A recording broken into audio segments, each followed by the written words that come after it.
இன்னைக்கு நாம் பார்க்க இருக்கிறது யூடியூப் ப்ரூட்டஸ் வழியாக நமக்கு அறிமுகமான தோழர் ஞான சத்யா. என்ன பேசுறதுங்கிற ஐடியாலாம் எனக்கு இல்லை, பட் அவர் கூட பேசினா நல்லா இருக்குங்கிற எண்ணம் இருந்தது. அவருக்கு நேரம் இருந்தது, அதனால் இன்றைக்கி அதை அவரை பிடிச்சி உட்கார வச்சாச்சு. வணக்கம் தோழர். ஒரு பேண்ட் ஷர்ட் போட்ட விவசாயியில் ஆரம்பித்து மெக்கானிக்கல் இன்ஜினியர், அடுத்தது அசிஸ்டன்ட் டைரக்டர், கிட்டத்தட்ட 10 வருஷமாக. அதன் பிறகு ஒரு ஒரு பொலிட்டிக்கல் சட்டையர், அந்த டைப் ஆஃப் சேனலில் என்ட்ரி. இதில் அந்த முதலுக்கும் கடைசிக்கும் பாரதூரமான இடைவெளி இருக்குது. ஆமாம், அதை சொல்லுங்களேன். எப்படி ஆக்சுவலாக நீங்கள் விவசாயி தானே? நான் ஒரு பேருக்கு சொல்லிட்டேன். இல்லை, நான் வந்து விவசாய ஊரில் பிறந்தேன். ஓகே, எங்கன்னு சொல்ல முடியுமா? திருவாரூர் தான். திருவாரூர்னா அது வழக்கமாக நம்ம ஆளுங்க எல்லாரும் அந்த பக்கத்தில் சொல்லுவாங்க, பார்த்தா அப்படியே தூரமாக போகும். இல்லை, திருவாரூர் தான். திருவாரூர் பக்கத்தில் ஒரு கிராமம். பேர் அம்மையப்பன்.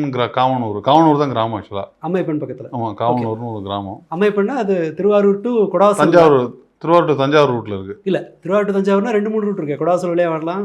அது மோந்தனூர், கொரடாச்சேரி. அதான் கொரடாச்சேரி. ஓகே, மோந்தனூர் அந்த சைடு. ஆமாம், அந்த ரூட்டாக போகிறது. அங்கே பிறந்து வளர்ந்தது படித்தது எல்லாமே அங்கே தான். நான் 15 வயசு வரைக்கும் அங்கே தான் இருந்தேன். 10th வரைக்கும் அம்மைப்பல்ல படித்தேன். ஓகே. அதுக்கப்புறம் நான் டிப்ளமோ இன்ஜினியரிங் படிக்கிறதுக்கு வடலூர் வந்துட்டேன். 15 வயசுலேருந்து நான் ஆக்சுவலாக வெளில வந்துட்டேன். ஓகே. விவசாய பூமி தான், விவசாய நிலம் தான் அந்த ஏரியா. பட் நாங்கள் எதுவும் விவசாயம் பார்க்கல. விவசாயத்துக்கு எனக்கு சம்மந்தம் இல்லை. பட் அந்த சூழலில் வளர்ந்தவன் நான். அப்படின்னா உங்களுக்கு சம்பா, தாளடி அதெல்லாம் தெரியும். எல்லாம் தெரியும். ஓகே. எல்லாம் வாய் வார்த்தை தெரியும். செவி வழி செய்திகள் தான் எல்லாம். எப்போ போடுவாங்க தெரியாது. அப்போ எது ஷார்ட்டஸ்ட் பீரியடு? இல்லை, விவசாயம் நம்மளுக்கு அவ்வளோ தெரியாது. டச்சே கிடையாது. அப்படின்னா என்ன மாதிரி அங்கே தொழில் வேறு எதுவும் கிடையாது? இல்லை, ஆக்சுவலாக என்னென்னா அங்கே தொழில்னா டீ கடை தான் தொழில். எங்கள் அப்பாவுக்கு டீ கடை தான். இப்போ வந்து சென்னையில் எப்படி இட்லி கடை ஃபேமஸோ, இது மாதிரி அந்த ஊர்களில், அந்த டெல்டாவில் வந்து டீ கடைகள் கொஞ்சம் வயலில் வேலை நடக்கும்போது வாங்குறதுக்கு கிடைக்கும். ஆமாம், அந்த மாதிரியான விவசாய நிலங்கள் ஒட்டி டீ கடைகள் ரொம்ப ஃபேமஸ், நிறையா இருக்கும் அங்கே. அந்த வகையில் எங்கள் அப்பாவும் வந்து ஒரு டீ கடை வச்சு ஆரம்பித்தாங்க. அதான் ஒரு சின்ன தொழில் தான் வச்சுங்களேன். அதை வச்சு நம்ம வந்து அப்புறமா டிப்ளமா ரொம்ப கஷ்டப்பட்டு இருந்தாங்க. ஸோ வந்து இது சரியாக வராது, நம்ம தொழில் எதுவும் இல்லை, அதனால் டிப்ளமோ மெக்கானிக்கல் படிக்கலாம்னு சொல்லிட்டு நான் வடலூர் வந்துட்டேன்.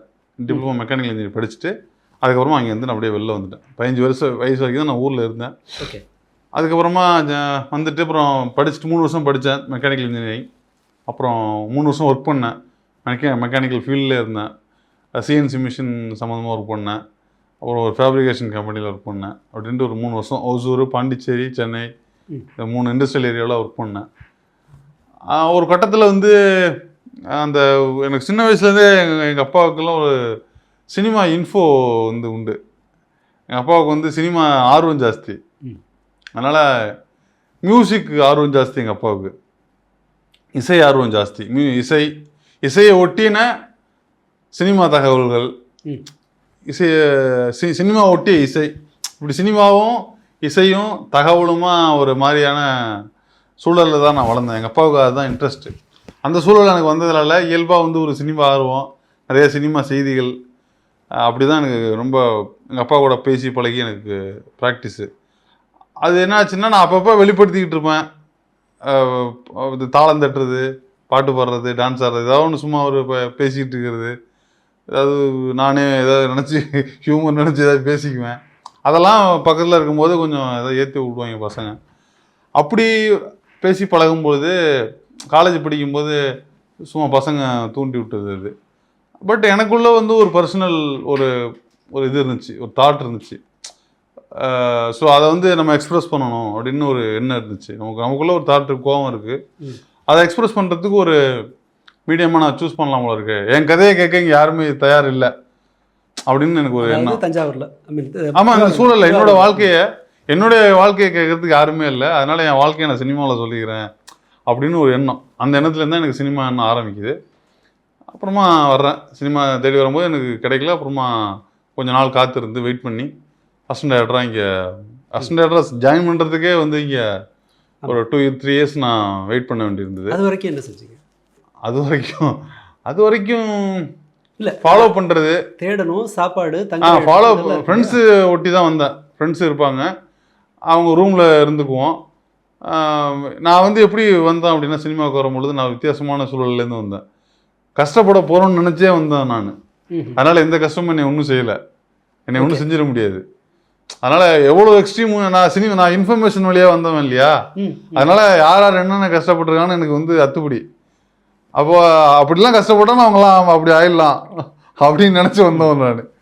அதனால் அது வந்து எம்ஜிஆர் காலத்துலேருந்து சிவாஜிலேருந்து டில் டேட் யார் கஷ்டப்பட்டுருக்காங்க, என்னென்ன கஷ்டப்பட்டுருக்காங்கன்னு எனக்கு ஃபுல்லாக தெரியும். ஓகே, ஒரு டேட்டாபேஸே இருக்கு. ஆமாம், ஒரு கதையே நான் வந்து வச்சுருப்பேன். அதான் தகவல் எனக்கு. இன்ஃபர்மேஷன் இஸ் வெல்த்துங்கிற மாதிரி ஓகே, அந்த கஷ்டத்தை மட்டும் மைண்டில் எடுத்துக்கிட்டு சினிமாவுக்கு வந்தேன் நான்.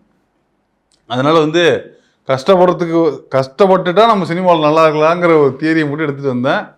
அதனால் தெரியல, கஷ்டம் இருந்துச்சு.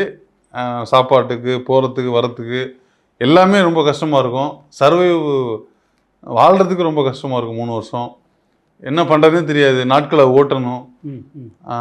வந்து எங்கே ஆரம்பிக்கிறதுன்னு தெரியாது. நம்மளுக்கு வந்துட்டு ஆசை மட்டும்தான் இருக்கும். ஆமாம், பட்டு எங்கே ஆரம்பிக்கிறது, எதுலேருந்து ஆரம்பிக்கிறது அப்படிங்கிற ஒரு எதை பார்த்தாலும் சினிமாவை அந்த அசன்டேட்டர் பார்வையிலேயே பார்க்குறது அப்படிங்கிற ஆர்வம் தான் இருந்துச்சு. ஒரு 3 வருஷம் கழிச்சு கிடச்சிது ஒரு வேலை. அப்புறம் அது பிடிச்சி அப்படியே கொஞ்சமாக நான் வந்து அப்புறமா அதுக்கப்புறம் வந்தது தான். அசன்டேட்டர் வேலை பார்த்தேன், ஒரு 4-5 படம் வேலை பார்த்தேன். கடைசி அயலி வரைக்கும் ஒர்க் பண்ணேன். நான் படம் பண்ண போகிற அதுமாரி கதை பண்ணுறது, படம் பண்ணுற ஸ்டேஜுக்கு வந்துட்டேன்.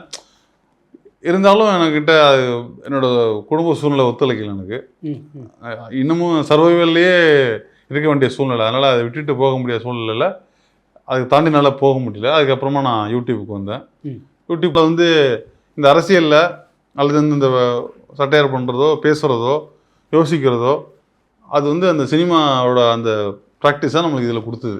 ஆமாம், ஓகே. ஆனால் சீமான் தான் அந்த மாதிரி அரசியல் சட்டையர் இதில் சீமான் தான் ஒரு பெஸ்ட்டு எக்ஸ்பெரிமெண்ட் டூல் இல்லையா? ஆமாம், அவரை ஓட்டி தான் ஆமாம் பல பேர் அந்த இருக்கு.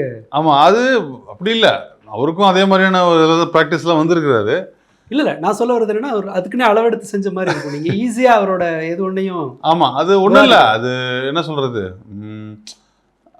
அவர் நம்ம வந்து அவர் பொய் சொல்கிறாருன்னு தெரியுது, நம்மளுக்கு வந்து கோபம் வருது, தப்பாக பேசுகிறாப்புல, மேனிப்புலேட் பண்ணுறாப்புல.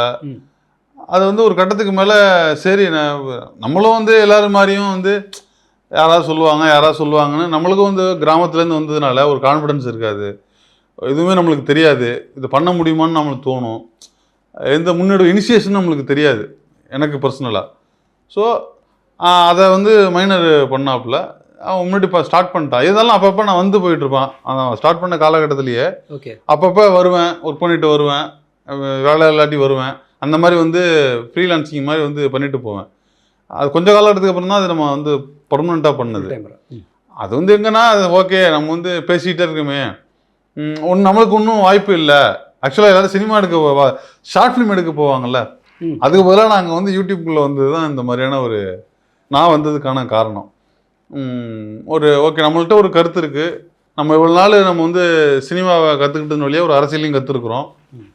ஓகே, நமக்கு ஏதோ ஒன்று நமக்கான புரிதல் ஒன்று இருக்குல்ல, நம்ம லெவல்லேருந்து ஒரு அரசியல் பேசுகிற கூட்டங்களுக்காக நம்ம வந்து இதை உறுதிப்படுத்தணுமே இந்த அரசியலை அப்படிங்கிற அடிப்படையில் பேச ஆரம்பிச்சது தான். எனக்கான ஆட்களுக்கான அரசியலை உறுதிப்படுத்தணுங்கிற இடத்துல இருந்தால் நம்ம அதை பேசுகிறோம். ஓகே, ஸ்டில் அந்த சினிமா இன்னும் இருக்கு, நிச்சயமாக தொடருதா? இருக்கு. ஓகே, எப்படி எந்த மாதிரி என்ன ரெண்டு பேலன்ஸ் பண்ணுறது?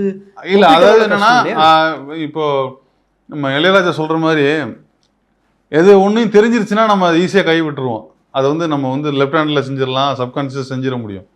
நான் சினிமாவை இன்னும் ப்ராக்டிஸ் பண்ணி இன்னமும் அது வந்து வலுவாக அதை வந்து நான் ப்ராக்டிஸ் பண்ணிகிட்டு இருக்கிறேன். நிச்சயமாக அந்த ஆர்வம் உள்ளே இருந்துக்கிட்டே இருக்குது. அது இருக்குது, அதுக்கான டைம் ஸ்பேஸ் வரும்போது நான் அதை ப்ராக்டிஸ் பண்ணிட்டு தான் இருக்கிறேன். சினிமாவையும் அரசியலையும் சேர்த்து ப்ராக்டிஸ் பண்ணுறேன். ஓகே, என்னைக்கு வேணாலும் அது கை கூடும். ஆமாம், நிச்சயம் தொடரும். அதை வந்து அப்படி பார்க்கல. நான் வந்து எல்லாமே மாறி போச்சு.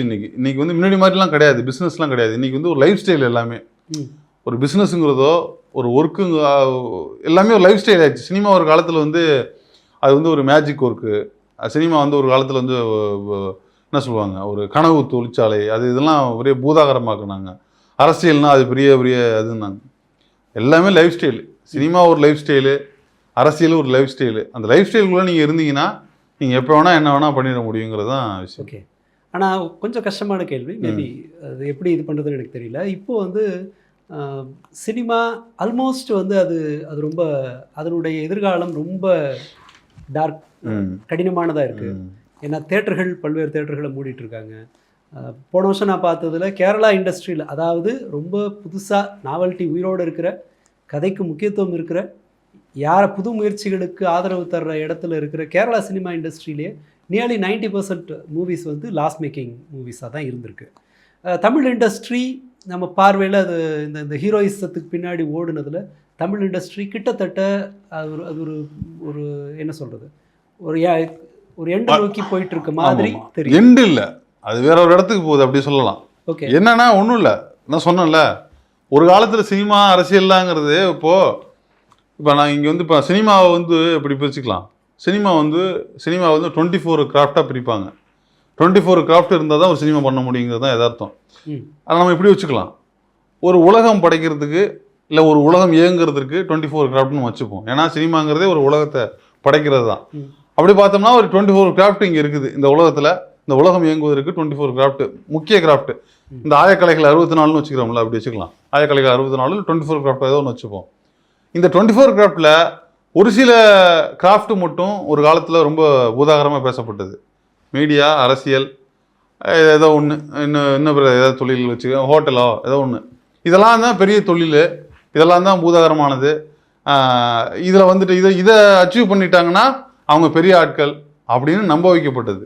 அதாவது மற்ற துறை மாதிரி இது சாதாரண துறை தான்னாலும் வேற எந்த துறையில் கனவோடு வந்து பல பேர் அதை அடைய முடியாமல் ஏமாறுறது பல துறைகளில் நடக்கிறது வாய்ப்பு இல்லைல்ல. இங்கே நடக்குது இல்லை, நம்ம அப்படி இலகுவாக நார்மலைஸ் பண்ணிட முடியாது இல்லையா. இது வந்து ஒரு பெருவாரியான மக்களை வெவ்வேறு இடத்துல, அதுதான் சொல்கிறேன், அந்த கனவுலாம் இனிமேல் பண்ண அப்படிலாம் கிடையாது. கனவு அப்படிலாம் கிடையாது. அந்த இடத்த நான் வரேன். இது வந்து ஜஸ்ட் ஒரு தொழிலாக மட்டுமே பார்க்கணும். நீங்கள் அப்படி இருந்தால் தான் அச்சீவ் பண்ண முடியும். இப்போ வந்து நீங்கள் இன்னைக்கு 1 லட்ச ரூபா இருந்தாலும் படம் எடுக்க முடியும். நீங்கள் இப்போ வெங்காயம் டைரக்டர் இருக்காரு, அவங்க குடும்பத்தை வச்சு ஒரு படம் எடுக்கிறாரு. ஆமாம், ஒரு டாக்குமெண்ட்ரி எடுக்கிறாங்க. நீங்கள் ஒரு டாக்குமெண்ட்ரி எடுத்து கூட நீங்கள் படம் பண்ண முடியும். டாக்குமெண்ட்ரி இன்னைக்கு வந்து வரிசையாக இதாகிட்டே வருது, டெவலப் ஆகிட்டே வருது. இங்கே டாக்குமெண்ட்ரிக்குள்ளே போனீங்கன்னா அது ஒரு உலகம். இந்த சினிமா, இந்த வெப் சீரிஸு, இந்த படங்கள் தாண்டி டாக்குமெண்ட்ரின்னு ஒன்று இருக்குது. அது மிகப்பெரிய உலகம். அதுக்குள்ளே போனீங்கன்னா அது ஒரு கடல், தனி வேர்ல்டாக இருக்குது. அப்போ இங்கே முன்னாடி நீங்கள் கனவுலாம் சொல்லிட்டு வந்தீங்களா, அப்படிலாம் இல்லை. அது ஜஸ்ட் ஒரு தொழில். உங்கள்கிட்ட இருக்கிற ஐடியாவை காசாக மாற்றலாம். எப்படின்னா, இப்போ நீங்கள் மற்ற தொழில்களில் வந்து 1 லட்ச ரூபா போட்டு நீங்கள் ஒரு 2 லட்ச ரூபா எடுக்கலாம்னா, நீங்கள் சினிமாவில் என்ன பண்ணீங்கன்னா முன்னாடி 50 கோடி போட்டு 100 கோடி போடலாம், 100 கோடி எடுக்கிறீங்க அப்படின்னு இருந்தது. இப்போ அப்படி கிடையாது. இப்போ சினிமாவிலையும் அந்த சின்ன வியாபாரம் வந்துருச்சு. ஓகே, நீங்கள் வந்து 5 லட்ச ரூபாவில் சினிமா எடுக்கலாம், 6 லட்ச ரூபா எடுத்துக்கலாம். 5 லட்ச ரூபா போட்டிங்கன்னா ஒரு 10 லட்ச ரூபா எடுக்கலாம். அந்த இடத்துக்கு சினிமா வருது. நீங்கள் வந்து பெரிய அமௌண்ட்டு போட்டு எல்லாத்தையும் பெருசான்னு காமிச்சிங்களே, அது இனிமேல் இங்கே இருக்காது. ரொம்ப நார்மலைஸ் ஆயிடுச்சு சினிமா.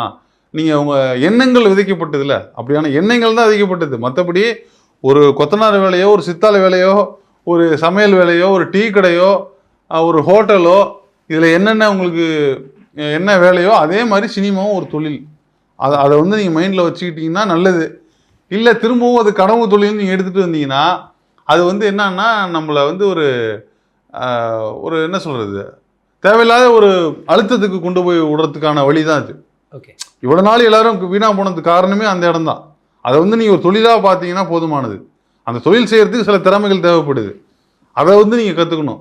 ஒரு கதை பண்ணுறதோ, ஒரு பிஸ்னஸ் பண்ணுறதோ, உங்களுக்கு உள்ளார உங்கள் முன்னாடி இருக்கிற மனுஷனை கன்வின்ஸ் பண்ணுறதோ, அவ்வளோதான் சினிமா.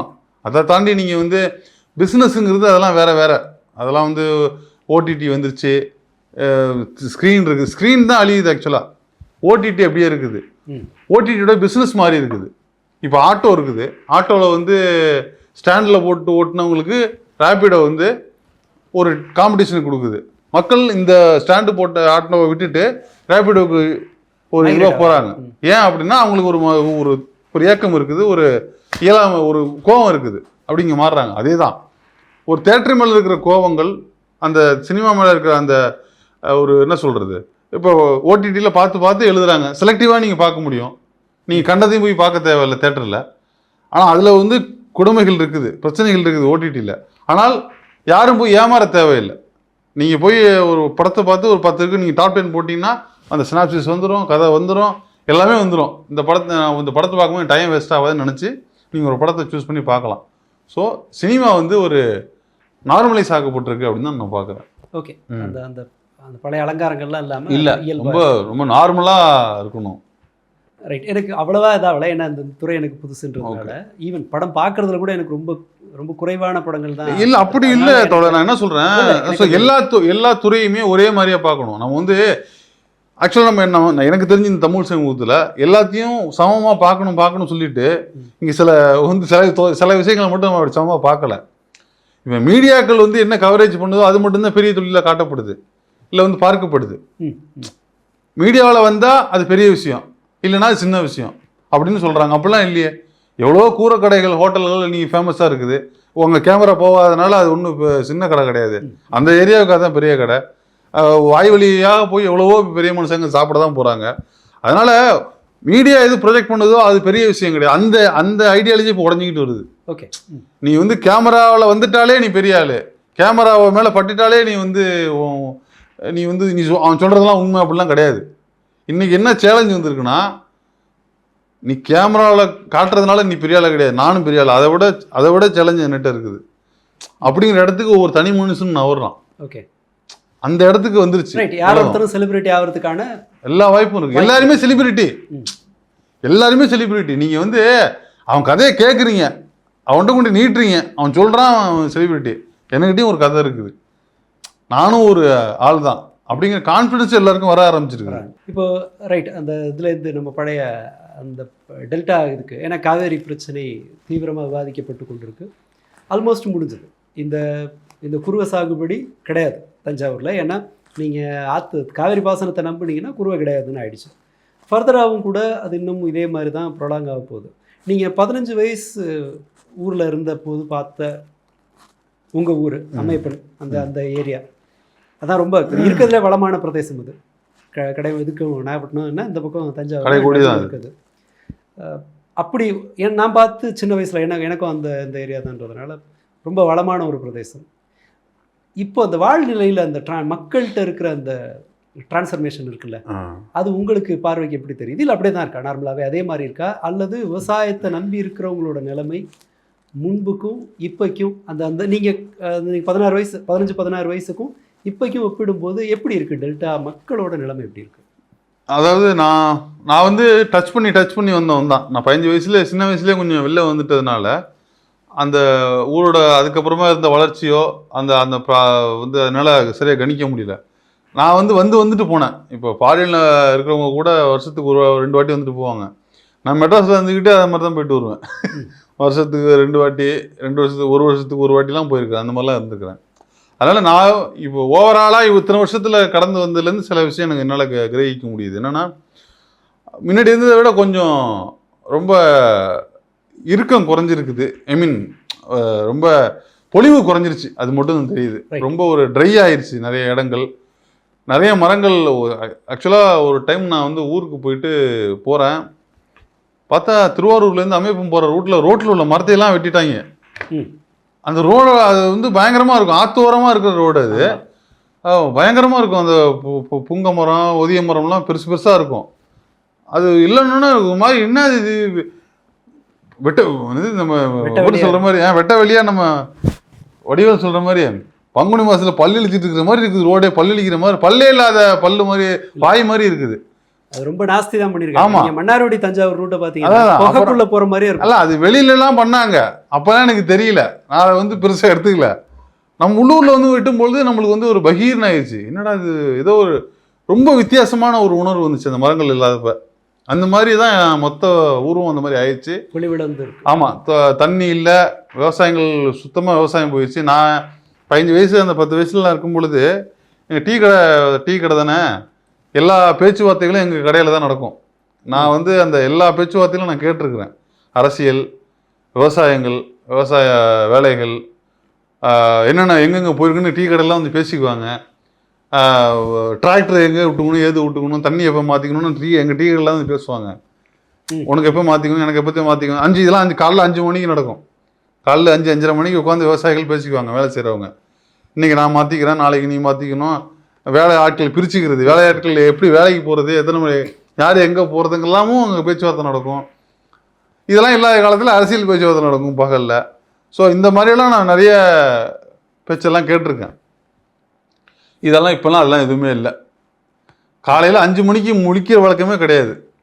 இப்போ நான் இருந்த எங்கள் அப்பா டீ கடை வச்ச காலத்தில், எங்கள் அப்பா எனக்கு சின்ன பிள்ளை காலத்துலலாம் 4:30க்கெல்லாம் எழுந்திரிச்சிடுவாங்க. எழுந்துச்சி 5 மணிக்கெலாம் டீ கடை 4:30க்கெலாம் டீ கடை பற்ற வச்சிடணும் கிராமத்துலேயே.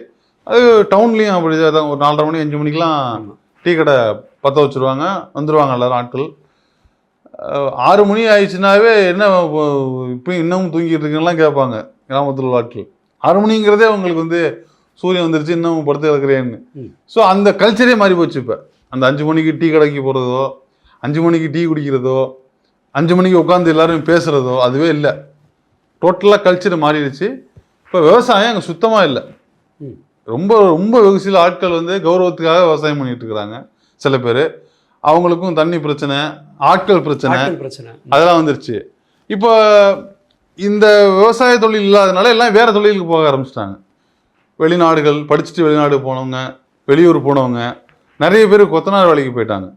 இப்போ வந்து அதாவது விவசாயம் பண்ணவங்க கூலிகளை சொல்றீங்களா? இல்லை விவசாய கூலிகள்னு இருக்காங்க. விவசாயம் பார்த்துக்கிட்டு இருந்த பண்ணையாருக்கு சில இடைநிலை சாதிகளும் நிறைய வந்து சென்ட்ரிங்கு இல்லை கொத்தனார் தான் அதிகம் அங்கே. இப்போ விவசாயிகளாக இருந்த எல்லாருமே கொத்தனார் வேலைக்கு போயிட்டாங்க. உழைப்பாளர்களாக இருந்த எல்லாருமே சித்தாள் வேலைக்கு போயிட்டாங்க. அவங்களுக்கு வேறு ஆப்ஷன் இல்லை. ஸோ இதுதான் இப்போ அங்கே உள்ள சூழ்நிலை. இந்த பச்சை பசன்னு இருந்தது. அந்த மழை பெஞ்சா ஆக்சுவலாக நான் சின்ன பிள்ளையா இருக்கும்போது எங்கள் வீட்டில் வந்து மண் வீடு, கூரை வீடு தான். ரொம்ப சின்ன ஓலை கொட்டாயில் தான் நம்ம கொஞ்ச நாள் இருந்தோம். கரண்ட்லாம் கிடையாது. அப்போ நாங்கள் வீட்டில் படுத்துருப்போம். கீழெல்லாம் மழை காலத்தில் ஓத்துன்னு சொல்லுவாங்க. ஃபுல்லாக ஈரமாகிடும், கீழே படுக்க முடியாது. அதனால் எங்கள் வீட்டில் என்ன பண்ணுவாங்கன்னா, கீழே வந்து வைக்கலை போட்டு அது மேலே சாக்கு போட்டு அது மேலே பாய் போட்டு தான் படுப்போம். அது வந்து இது ஒரு மாதிரி திம்முன்னு இருக்கும். படுக்கும்போது பின்னாடி குட்டை இருக்கும். அந்த தவக்களை வந்து ராத்திரியில் பயங்கரமாக சவுண்டு போடும், கத்திக்கிட்டே இருக்கும். அந்த சவுண்டு அந்த சவுண்ட்லாம் ஒரு கட்டத்தில் எனக்கு வந்து ரீங்கார மாதிரி ஆயிடுச்சு. அது அந்த சவுண்டை கேட்டு நான் என்ஜாய் பண்ணி தூங்க ஆரம்பிச்சிருவேன். அந்த மாதிரியான சவுண்டெலாம் கூட இப்போ இல்லை. அந்த குட்டையில் ஊர்ன தண்ணி வைக்கலே கிடையாது இப்போ. ஆமாம், தவக்கலை சவுண்டு அப்படி எதுவுமே இல்லை. நான் ஏன் சொல்ல வரேன்னா, மழை காலத்தில் மழை பெய்யும் பொழுதே ஒரு வாசனை இருக்கும். அந்த குளம் வாசம், குட்டை வாசம், தவக்கலை வாசம். வயல் ஓரமால தான் வீடுகள், பெரும்பாலும் அங்கே உள்ள வீடுகள் எல்லாமே வயலை சுற்றி தான் இருக்கும்.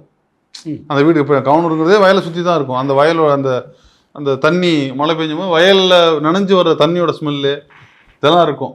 இப்போ அப்போ எதுவுமே இப்போ எல்லாம் கிடையாது, எதுவுமே கிடையாது. கிட்டத்தட்ட ஒரு செமி டவுன் மாதிரி. ஆமாம், ஆயிடுச்சு. எல்லா நிலங்களிலும் வீடு கட்ட ஆரம்பிச்சிட்டாங்க, வீடை கொடுத்துட்டாங்க, பிளாட்டு நிறையா போட ஆரம்பிச்சிட்டாங்க. ஸோ இப்படி தான் அந்த ஏரியாக்கள் இருக்குது. அது சிமிலர் தான். அந்த தஞ்சாவூர் பரப்பு முழுக்கவே பார்த்தாலும் கூட இப்போ ரொம்ப வசதியாக, நான் சின்ன பையனாக இருக்கும்போது எங்கள் மாமா வீடெல்லாம் நல்ல விவசாயத்துலேருந்து வருமானம் நல்லா பார்த்தவங்க தான். இப்போது பார்த்தா எனக்கு தெரிஞ்சு என்னோட தலைமுறையில் ஒரே ஒருத்தன் தான், எங்கள் சித்தப்பா மாமா அந்த உறவுமுறைகளில் விவசாயத்தில் இருக்குது ஒரே ஒருத்தன் தான். அவனுக்கும் விவசாயம் வந்து செகண்டரி சோர்ஸ் ஆஃப் இன்கம் தான். ஃபஸ்ட்டு கார் ஓட்டுறான். ஆனால் என்னென்னா அப்போ இருந்தப்ப நான் எல்லாருமே ரொம்ப கஷ்டப்பட்டு தான் விவசாயம் பார்த்துட்டு இருந்தாங்க, வேலை பார்த்துட்டு இருந்தாங்க. வருமானம் வந்து யாருக்குமே லாபகரமாலாம் இல்லை. ஒரு கட்டத்தில் இருந்திருக்கலாம். ஆனால் இருந்தாலும் நிறைய பேர் வந்து கொஞ்சம் கஷ்டப்பட்டு அந்த என்னன்னா இந்த ப்ராசஸில் இந்த லாபம் வர்றது நட்டம் வர்றதுலாம் தெரியாது. ஒரு கட்டத்தில் நவுந்து தகுந்தப்ப நம்ம நட்டத்திலே ரொம்ப நேரம் நடத்திட்டு இருக்கிறோம் அப்படிங்கிற ஒன்றும் கிடையாது. ஆமாம், சும்மா உட்காந்துருக்கணும். ஸோ அப்போ தான் எல்லாரும் வந்து வேலைக்கு போகிறது, வெளியில் போகிறது அதெல்லாம் நடக்குது. தஞ்சாவூர் வட்டாரம் ஒரு வேளை நீங்கள் ஃபாரினுக்கு போய் சம்பாதிக்கிறதுங்கிற ஒரு கேட்டகரி இல்லைன்னா இன்னைக்கு அது வந்து பீகார் மாதிரி இருந்தது. ஆமாம் ஆமாம், தஞ்சாவூர் பீகார் மாதிரி. இன்றைக்கும் ஆக்சுவலாக நிறைய இடம் அப்படி தான் இருக்குதுங்க. என்னென்னா இப்போ நம்ம வந்து எனக்கு ரொம்ப நாள் தெரியல. இப்போ நான் சில பேர்கிட்ட பேசும்போது சொல்கிறாங்க, திருப்பூர் அல்லது வந்து கோயம்புத்தூர், சேலம், நாமக்கல், ஈரோடுங்கெல்லாம் அங்கே சொல்லுவாங்க அவ்வளோ வளமான ஊர்.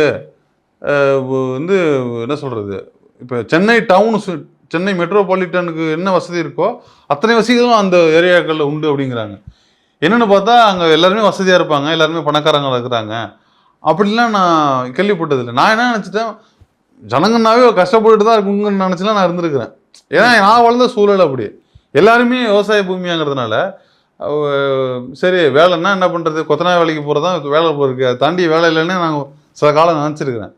பட்டு அப்புறம் தான் புரிஞ்சுது இது விவசாய நிலம், இங்கே விவசாயத்தை தாண்டி எதுவுமே செய்ய முடியாது, தொழில்கள் வர முடியாது, தொழிற்சாலைகள் கிடையாது அப்படிங்கிற ரியாலிட்டி ரொம்ப நாள் கழிச்சு தான் தெரிஞ்சுது.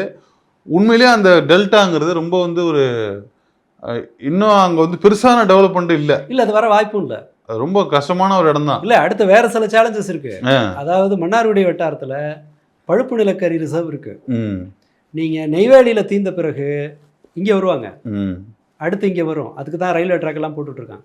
நீங்கள் காவேரி தண்ணி முதல்ல 400 டிஎம்சி தமிழ்நாட்டுக்கான ஒதுக்கீடு, இப்போ 200க்கு குறைஞ்சு, அதாவது ஆணையத்தோட தீர்ப்புப்படியே நம்ம 190 டிஎம்சி தான் தண்ணி நமக்குன்னு இருக்குது, நம்ம கிளைம் பண்ணக்கூடியது. அதையும் கூட அவன் தர தயாராக இல்லை. இந்த மாதம் தான் லோயஸ்ட் இது வந்து கடைசியாக 6 டிஎம்சி என்னமோ தான் கொடுத்துருக்குறாங்க. ஸோ இது வந்து தஞ்சாவூரை வந்து காப்பாற்றுறது. இன்னொரு பொதுவாக நம்ம ஒரு போலித்தனம் ஒன்று இருக்குது நம்ம தமிழ்நாட்டில். ஆஹா ஓஹோ விவசாயி நம்மாழ்வார் இயற்கை ஆர்கானிக்குன்னு என்னென்னமோ உருட்டுவாங்க. ஆனால் கர்நாடகாவில் இருக்கிற விவசாயிகளுக்காக எழுகிற ஒருமித்த குரல் தமிழ்நாட்டில் கிடையவே கிடையாது. ஸோ நாம் வந்து நேர்மையாக சொன்னால் விவசாயிகளை கைவிட்டாச்சு, சும்மா பேருக்கு நம்ம தீபாராதனை காட்டிட்டு இருக்கோம். இந்த ஒண்ணுக்கு ஒண்ணு அதிக ஜனநாயகம் இருந்தா இப்படிதான் இருக்கும் போல இருக்கு. ஒண்ணுக்கு ஒண்ணு போர் நடக்கும், பழசா புதுசா, அதுவா இதுவா, நானா நீனா இப்படின்னு போர் நடக்கும் பொழுது எது விஞ்சுதுன்னு நம்மளுக்கு தெரியாது. ஆனா இப்பதான் தெரியுது இயற்கை விவசாயம்லாம் ஒன்றும் வலிக்கல. இல்ல தொழில் தான். பல பேர் வந்து அதுல வந்து ஏமாந்து போய் விடுறது தான். நீங்க ஒரு விஷயத்த லாபத்தின் அடிப்படையில் கணக்கு போட்டீங்கன்னா இயற்கை விவசாயங்கிறதுலாம் பெரிய லக்ஸுரி. அது சாமானியத்துலலாம் கிடைக்காது உங்களுக்கு. இல்லை, இன்னைக்கும் ஐடியில் இருந்துட்டு போயிட்டு விவசாயம் பண்ணுங்கன்னு பேசுறாங்க, செட்டில் ஆகிட்டு கையில் ஒரு 50 லட்சம் ரூபா வச்சுக்கிட்டு பேசுறாங்க. வட்டி வருமானம், அந்த ரியாலிட்டி நிறைய பேர் புரிய மாட்டேங்குது. அவங்க இன்ஃப்ளூயன்ஸ் பண்ணி நல்லா ஒரு வளர்ந்து வந்துகிட்டு ஒரு பையனும் ஓடி போய் அங்கே விவசாயம் பண்ணுறது. உங்களுக்கு மார்க்கெட்டிங், விவசாயம் தெரிஞ்சாலாம் நீங்கள் அதில் பிழைக்க முடியாது, மார்க்கெட்டிங் தெரிஞ்சால் பிழைக்கலாம். அதோடும் இல்லாமல் இது ஒரு நம்ம நினச்சிட்டு இருக்கிற மாதிரியான வேலையும் கிடையாது. நீங்கள் ஒரு 2 மாடு வளர்க்க சொல்லுங்க, முடியாது. நீங்கள் கல்யாண காட்சிக்கு ஊருக்கு போய்ட்டு வர முடியாது, அது சீக்கு வரும், ஊசி. ஒரு ஆடு வச்சுட்டு போக முடியாதுங்க. ஒரு ஆடு வச்சிருக்கிறவங்க ஒரு நைட்டு தங்க முடியாது வெளியூரில். ஐயோ ஆடு கிடக்குன்னு ஓடி வரணும். அது ஓகே. கோழிக்கும் அதான், கோழியை கவுத்து வந்து திறந்து ஒண்ணும்ல, அதிக முடியாது, நாய் தூக்கிட்டு போயிடும். ஆமா, ஏகப்பட்ட சேலஞ்சஸ் இருக்குது. கால்நடை வளர்ப்புங்கிறதோ எதுவுமே ஈஸி, அது லைஃப் ஸ்டைல். இது இப்போ இந்த ஃபேக்டர்ஸ் எல்லாம் ஒருங்கிணைத்து பார்க்கும்போது இப்போ எனக்கு ஒரு பிடிவாதமான இது உண்டு. தஞ்சாவூர் ஐடென்டிட்டியை வந்து விடுறது என்னால் சாத்தியமே இருக்காது. அது ஒரு மாதிரி அது பர்சனாலிட்டியோட ஒரு பார்ட் மாதிரி ஆகிடும். பட் இந்த ஃபேக்டர்ஸ் எல்லாம் இருக்குல்ல, அடுத்து நெய்வேலிக்கு அடுத்து அங்கே தான் நிலக்கரி எடுக்க போகிறாங்க, காவேரி தண்ணி இல்லை, இந்த எல்னினோ மாதிரி விளைவு, even ground water level Thanjavur தான் ஃபர்ஸ்ட் பாதிக்கப்படுற மாவட்டங்கள். அது சொல்ல மறந்துட்டேன். ஆக்சுவலாக தண்ணி பிரச்சனை பயங்கரமாக இருக்குது. இப்போ ஆக்சுவலாக நான் வந்து சின்ன பிள்ளையில் தண்ணி குடிக்கும் பொழுது அழகாக இருக்கும், ரொம்ப சூப்பராக இருக்கும், தண்ணி சில்லுன்னு இருக்கும், அது தண்ணி டேஸ்ட்டு அதெல்லாம் இருந்தது. இப்போ எங்கள் ஊர்லேயே வந்து வாட்டர் கேன் வாங்க வேண்டிய சூழ்நிலை, தண்ணியே இல்லை. டேப்பை வந்து இது வருதுல்ல, பஞ்சாயத்து போர்ட்டில் கொடுக்குற தண்ணி தான் குடிக்க வேண்டியதாக இருக்குது. அது உப்பு தண்ணியாக இருக்குது. அது வந்து த்ரோட்டில் நிறைய பிரச்சனைகள் உருவாகும். எங்கள் அம்மாவுக்கு நிறைய பிரச்சனை உருவாக்குச்சு. இப்போ கேன் வாட்டர் தான் யூஸ் பண்ணுறாங்க. இந்த நிலமை தான் எனக்கு ரொம்ப can water almost can water தான். ஆமாம், இல்லை நீங்கள் டேரெக்டாக பைப்பில் இருந்தாலும் எடுக்கிற மாதிரி இல்லை. நான் பசுதிவில் ஐயம்பேட்டை இருக்குல்ல, கும்போணம் போகிற வழி, அங்கே 10 அடிக்கு தண்ணி வந்து மணக்கால் ஐயம்பேட்டையா? ஆமாம், மணக்கால் எந்த ஐயம்பேட்டை நான் அது சொல்கிறேன், கும்போணம் போகிற வழியில் தஞ்சாவூர் கும்போணம், அதானே தஞ்சாவூர் கும்போணம் இருக்குதா அந்த ஐயம்பேட்டை அந்த ஏரியாவில் 10 அடியில் தண்ணி வரும் போர்வெல், 10வது அடியில். சில சமயம் குழிய தென்னம்பிள்ளை வைக்கிறது குழி தோணிங்கன்னா தண்ணி வரும். இப்போ அதெல்லாம் கனவு, நீங்கள் நினச்சி கூட பார்க்க முடியாது. ஸோ இவ்வளவு ஒரு இந்த செட்பேக்கோட நம்ம ஊர் எப்படி அடுத்த 10 வருஷத்துல எப்படி கடந்த 10 வருஷத்துல மாறினது ரொம்ப கொஞ்சம் அதான் ரொம்ப ஒரு இதுவாக தான் இருக்குது. அது ரொம்ப ஒரு டேஞ்சரான ஒரு இடம் தான். ஓகே, ஏன்னா தண்ணி நினச்சி தான் எனக்கு ரொம்ப கஷ்டமாக இருந்துச்சு. இப்போ நான் ஊருக்கு போகும்போது தான் கடைசி 6 மாதமாக நாங்கள் அந்த யோசனை வந்துருச்சு, தண்ணிக்கு என்ன பண்ண போகிறோம், தண்ணி இல்லைங்கிறாங்களே குடிக்கிறதுக்கு. இங்கெல்லாம் ரொம்ப அதெல்லாம் இல்லாமல் இருந்தவங்கள இந்த டிரான்சிஷன் பீரியட் வந்து ரொம்ப கஷ்டமாக இருக்குது. அந்த தண்ணி வந்து த்ரோட் இன்ஃபெக்ஷன் கொடுக்குது, அந்த டேப்பில் வர தண்ணிலாம். இப்போ எல்லாருமே கேன் வாட்டருக்கு போகணும். அதை உடல இப்போ தண்ணி இல்லையே என்ன பண்ண போகிறாங்க, விவசாயம்ங்கிறது என்ன, அது ஒரு ரொம்ப கஷ்டம்தான். விவசாயம். ஆமா, ரொம்ப குறைஞ்சபட்சம் ஆக்சுவலாக எனக்கு என்னென்னா ரொம்ப ட்ரையாக ஆக போகுது. ரொம்ப ரொம்ப ஏன்னா நிலங்கள் ரொம்ப ஜாஸ்தியாக இருக்கிற, ரொம்ப வேஸ்ட்லேண்ட் நிறைய ஆகிடும். சொல்கிற மாதிரி அங்கே வந்து வயல்களுக்கு நடுவில் தான் வீடு இருக்கும், கிராமங்கள் இருக்கும். வயல்களுக்கு நடுவில் தான் கிராமங்கள் இருக்கும், எல்லாமே இருக்கும். இப்போ நீங்கள் வந்து டவுனு, மன்னார்குடி டவுனு, இல்லை லட்சுமங்குடி டவுனு, நன்னிலம் டவுனு, திருவாரூர் டவுனா, டவுன் ஒரு சின்ன கிலோமீட்டர் தான். நீங்கள் அதை தாண்டினீங்கனாலே வயல்வெளி, ஃபுல்லாக வயல்வெளி தான். பஸ் எல்லாமும் வயல்வெளியில் தான் போயிட்டு தான் கிராஸ் பண்ணி போகணும். வயல், வாய்க்கா, ஆறு, இது ஓரத்தில் தான் வந்து பஸ்ஸுகளே போகும், போக்குவரத்தே அதை ஒட்டி தான் இருக்கும். அதெல்லாம் என்ன ஆகுறது, அவ்வளோ வந்து விவசாய நிலங்கள் இருக்குது, அதெல்லாம் என்ன வந்து நிலமனே தெரியல. அதெல்லாம் நினச்சாலே கொஞ்சம் என்ன சொல்கிறதுன்னா மஞ்சேர்னு இருக்கும் அறுப்பும்போது. ஆமாம், அறுப்பு காலத்தில். மற்றபடி இப்போ இதாக இருக்கும். ஆமாம், இப்போ வந்து வெள்ளை அதான் வெள்ளையாக இருக்குது, கண்ணு கட்டின தூரம் இனிமேல் வெள்ளையாக இருக்க போகுது. ஒட்டகம் தான் மேய்க்கிற மாதிரி தெரியல, என்னன்னே தெரியல. அங்கேயாவது அந்த சூழ்நிலை இருந்தது. நாம ஆமாம், இது டெல்டானா இவங்க சொல்கிற அது பல்வேறு பிரச்சனைகளை வந்து இன்னும் நாம பச்சை சார்ந்த இடமும் இல்லை. அது நிறைய கோயில் இருக்கு, பரிகாரத்துக்கு போற ஸ்தலம், இந்த பெருமையெல்லாம் இருந்தாலும் கூட டெல்டா ஸ்லோவா நம்ம கைவிட்டு போயிட்டு இருக்கு தான் யதார்த்தம். பட் அது சரி. இப்போ சிம்பிளா ஒரு கேள்வி. இப்போ உங்களுக்கு அடுத்து இருக்கிறவங்களோட ஒரு 15 வயசு 10 வயசு 15 வயசு இளமையா இருக்க ஒருத்தர், நான் தஞ்சாவூர்ல போய் விவசாயம் பார்க்க போறேன்னு உங்க சொந்தக்காரர், உங்க க்ளோஸ் ரிலேட்டிவ் சொன்னா உங்க பதில் என்னவா இருக்கும்? இல்லை, போக முடியாது. என்ன சொல்லுவீங்க அவருக்கு? அவர் இப்படி சொன்னா சிரிச்சுக்குவேன், சிரிப்பேன், அவ்வளோதான். இன்னொன்று இல்லை, அப்போ அந்த சாய்ஸ்லாம் இல்லவே இல்லை. இப்போ சாய்ஸே இல்லை. இப்போ எப்படி தெரியுங்களா, ஒரு குடும்பம் தனிநபர் விவசாயம் தான் பண்ண முடியாங்க. நீங்களே போய் நீங்களே நட்டு, நீங்களே விதைச்சி, நீங்களே தண்ணி பாய்ச்சி, நீங்களே அறுத்து, நீங்களே கொண்டு போகணும். It's a costly. இப்போ அமெரிக்காவில் சொல்லுவாங்களே, அமெரிக்காவில் வீட்டு வேலைக்கு ஆள் வாங்குறது இருக்குல்ல, அதுதான் இன்றைக்கி சூழ்நிலை. நீங்கள் ஸ்கில்டு லேபர் வந்து ரொம்ப ஒரு கம்மியாயிட்டாங்க. அதனால் விவசாயம் பண்ணுறது அவ்வளோ ஈஸி கிடையாது. எல்லா வேலையும் நீங்களே தெரிஞ்சுக்கணும். இன்றைக்கி சூழ்நிலைங்கிறது அதுதான். எல்லா வேலையும் நீங்கள் தெரிஞ்சு வச்சுக்கிட்டு இருந்தால் தான் வேலை வாங்க முடியும். ஏன்னா ஒரு ப்ராக்டிஸில் என்ன ஆகும்னா, இப்போ அப்பா காலத்துலலாம் அது ஒரு ப்ராக்டிஸ், லைஃப் ஸ்டைலு. நீங்கள் வந்து கூட இருந்தாலே அது உங்களுக்கு தெரிஞ்சிடும். நீங்கள் வந்து கற்றுக்கல, வேலை செய்யலை, அதெல்லாம் வேறு மேட்ரு. சும்மா நீங்கள் கூட போயிட்டு வருவீங்க, கூட இருப்பீங்க, அதுலேயே உங்களுக்கு வந்து அதில் சின்ன ஒரு இது இருக்கும். இப்போல்லாம் இப்போ எதுவுமே கிடையாது. இல்லை, டோட்டலி உங்களுக்கு புதுசு. நீங்கள் வந்து புதுசாக போய் கற்றுக்கிட்டு ஒன்று பண்ணுறீங்கன்னா ஸ்கோப்பே இல்லாத இடத்துல நீங்கள் வந்து வேலை செய்கிற மாதிரி தான் அது. ஸோ அதனால் அது சஜஸ்டபுள் கிடையாது, ரொம்ப கஷ்டமானது தான். நீங்கள் வந்து ஏஐ வேலை பார்க்குறதும் ஒன்று தான், நீங்கள் விவசாயம் பார்க்குறதும் ஒன்று தான். ரைட். சரி தோழர், ரொம்ப நன்றி. நம்ம ஒன்றும் தீர்வை நோக்கி அதோட விவாதம்லாம் இல்லை, ஜஸ்ட் நம்ம உங்களுடைய அனுபவத்தை தெரிந்து கொள்வது அப்படிங்கிற அளவில் தான் இருந்துச்சு. அதில் தஞ்சாவூரினுடைய ஒரு பிரச்சனை அந்த ஊருக்காரங்கிறதுனால ஹைலைட் பண்ணுற மாதிரி சில விஷயங்களை விவாதிச்சிருக்கோம். நன்றி.